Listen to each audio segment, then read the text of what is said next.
Hello everyone, welcome back to my channel. কুটুসের এই অপারেশনের জন্য আমার ঠিকঠাকভাবে ভিডিও দেওয়া হচ্ছে না, কারণ ওর পিছনে অনেকটা সময় কাটাতে হচ্ছে। আর এখন আমি নিয়ে গেছিলাম, মানে আজকে আমি নিয়ে গেছিলাম ওর সেলাই কাটাতে। ওর অপারেশনের যে সেলাইটা অনেকটাই অপারেশনের জায়গাটা শুকিয়েছে, তাই জন্য আজকে সেলাই কাটিয়ে নিয়ে আসলাম। আজকে 11 দিন।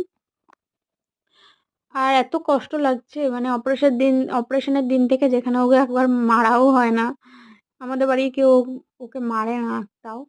আর সেখানে এত বড় একটা অপারেশন হয়ে গেল, খুবই কষ্ট পেয়েছে। মানে ওকে যখন মানে ওটিতে নিয়ে গেল, তখন মাও কান্না করে দিয়েছে। যখন ডাক্তার বললো অপারেশনে কিন্তু রিস্ক আছে, যেহেতু অনেকটা বড় অপারেশন, ইউটারাস বাদ যাবে, মাও কান্না করেছিল। মাকে বারবার বললাম বাড়ি চলে যাও, অপারেশন হয়ে গেলে আমি নিয়ে যাব। মা যায়নি, মা পাশে বসেছিল যতক্ষণ না অপারেশন হলো, জ্ঞান না ফিরলো, মা একদম ঠায় বসেছিল।